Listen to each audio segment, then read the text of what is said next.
Welcome back student. जैसे कि आप सभी जानते हैं हमारा चैप्टर जो चल रहा है वो एडमिशन ऑफ ए पार्टनर चल रहा है।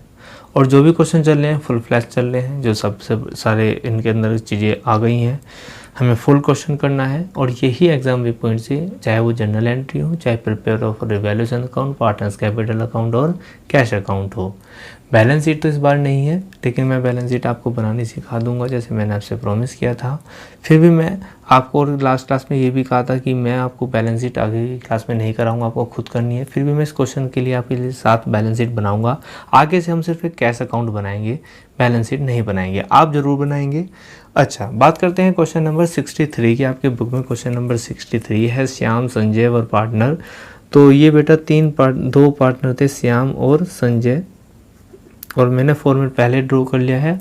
और ये एडमिट कर रहे हैं बेटा शंकर को। तो कौन थे जी? श्याम, संजय और शंकर। तो जब भी आप क्वेश्चन को करें तो क्वेश्चन को टिक पढ़ें, और जो भी उसमें पॉइंट की वाली बातें हैं उनको टिक करनी है, उसके बाद एडजस्टमेंट से क्वेश्चन करना है।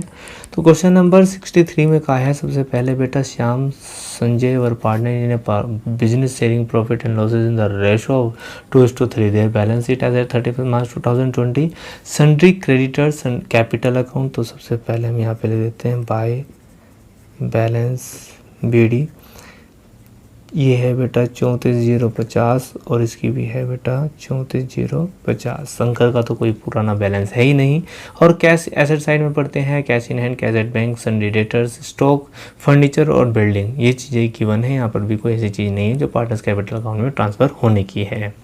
उसके बाद कहता है on 1 April 2020 admit Shankar for 1/3 share in future profit on the following terms. ठीक है, फॉलोइंग टर्म्स में इन्होंने इसको एडमिट किया है। Shankar is bring 30,000 as is capital and 20,000 for goodwill. आप सभी जानते हैं जब भी ये कैपिटल लेकर आएगा तो एंट्री डाली होगी cash account debit to Shankar's capital account. तो बाय कैश के नाम से आप पोस्टिंग कर देंगे इसकी। लास्ट क्लास में मैंने आपको जनरल एंट्री डाल के पोस्टिंग डालने सिखाई थी, अब हम डायरेक्ट डाल देंगे।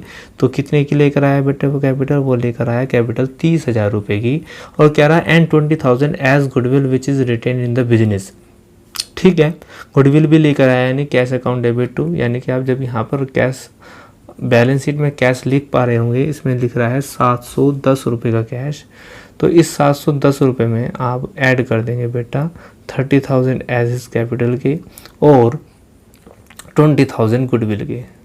20,000 गुडविल के जितना भी कैश होता रहेगा वो यहाँ जुड़ता जाएगा। नेक्स्ट क्लास में हम कैश अकाउंट बनाना सीख लेंगे, फिलहाल वर्किंग नोट के थ्रू ऐसे ही कैश को एडजस्ट कर लेंगे। उसके बाद इसने जो बताया वो कहता है कि अच्छा, आपको एक बात भी पता है, जब गुडविल लेकर आता है तो रिटेन करने की एंट्री डालती है। तो premium for goodwill account debit to sacrificing partners capital account. यहाँ पे सैक्रिफाइस ओल्ड पार्टनर कर रहे हैं तो हम बाय लिख देंगे, by premium for goodwill. Shyam ने भी और संजय ने भी, दोनों ने किया है सैक्रिफाइस, श्याम ने भी और संजय ने भी। और इनकी जो गुडविल लेकर आया था तो वो 20,000। तो 20,000 को आप इनके रेशो में बांटेंगे तो बेटा 8,000 एंड 12,000 ये आपका बढ़ जाएगा। क्लियर यहाँ तक? उसके बाद अगर हम बात करें बी एडजस्टमेंट की, कह रहा है stock and furniture to be reduce by 10%। तो रिड्यूस हो गया, क्या रिड्यूस हो गया? स्टॉक भी और फर्नीचर भी, इसका मतलब लॉस हो गया आपको। तो आप यहाँ पे 2 स्टॉक और 2 फर्नीचर लिख देंगे। स्टॉक 10% से यानी कि 1,800 रुपये से, और फर्नीचर भी 10% से यानी कि 440 रुपये से कम हो जाएगा। और नई बैलेंस शीट में जब आप बेटा स्टॉक दिखाएंगे तो वो आप घटाकर, और फर्नीचर दिखाओगे तो वो भी आप एक नई अमाउंट पे घटाकर दिखाओगे, लेस करके दिखा दोगे। मैं लेस नहीं कर रहा, आप खुद माइनस कर लेंगे। तो नई बैलेंस शीट में अगर मैं बात करूँ स्टॉक की तो वो बेटा 18,000 में से 1,800 रुपये 62 माइनस करोगे तो 16,200। और फर्नीचर में बेटा जो है आपका वो 4400 में से 440 माइनस करेंगे, ये माइनस कर लेते हैं बेटा 4400 में से 440, तो ये बच जाएगा आपका 3960। कितना हो जाएगा बेटा? 3960। उसके बाद नेक्स्ट एडजस्टमेंट है, कह रहा building is to be appreciate by 15,000। तो बिल्डिंग जो है बेटा आपकी बढ़ जाएगी, और बिल्डिंग क्वेश्चन में ऑलरेडी कितने की थी बेटा? 40,000 की, तो बिल्डिंग बढ़ा दी जाएगी 40,000, तो ये हो जाएगी बिल्डिंग 55,000 की।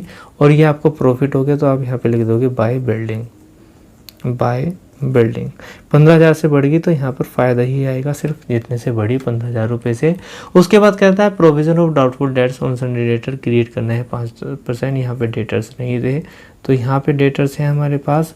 डेटर्स कितने के थे बेटा? 5,500 रुपये के, और इन पे जब आप 5% बनाएंगे तो आप इसको यहाँ पे माइनस करके बैड डेट्स को दिखा देंगे।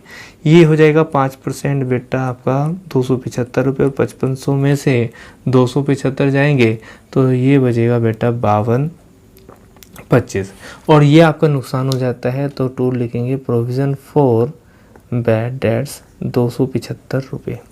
क्लियर है जी। उसके बाद कहता है कि नेक्स्ट एडजस्टमेंट है। नेक्स्ट एडजस्टमेंट में कहा है कि अनअकाउंटेड एक्रूड कमीशन इनकम 2400 रुपये टू बी प्रोवाइडेड फॉर।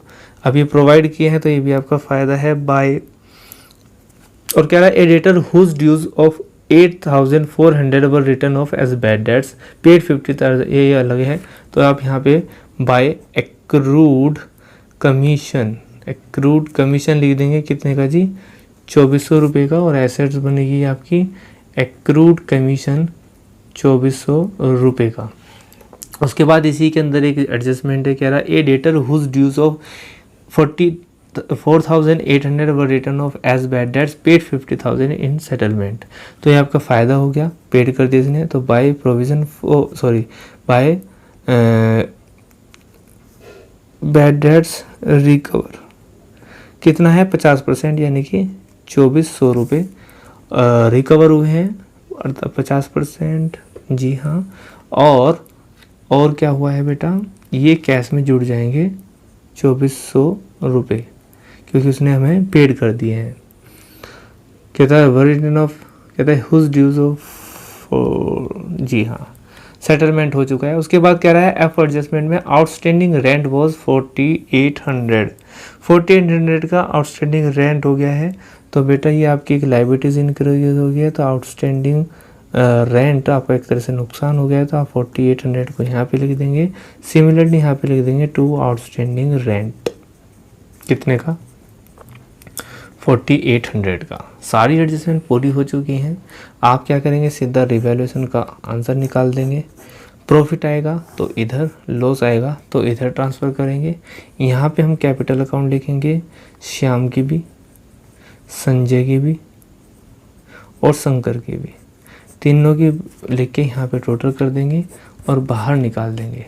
लेकिन बाहर निकालने से पहले आपके बुक में जो ऑलरेडी लाइबिलिटी साइड थी, जैसे कि क्रेडिटर्स में कोई छेड़खानी नहीं, तो आप एज इट इज़ लिख देंगे 12,435। कैपिटल अकाउंट हमने लिख ही दिया है। यहाँ पर कैश इन हैंड, तो कैश एट बैंक नहीं हुआ तो बैंक का कॉलम लिख देंगे आप। ये हो जाएगा 11,925। सन्डे डेटर हो चुका, स्टॉक बिल्डिंग ये सब हो चुका।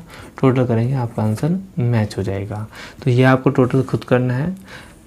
अब हम एक नई क्लास में एक नए क्वेश्चन के साथ मिलेंगे। तब तक के लिए टेक केयर। जय हिंद, जय भारत।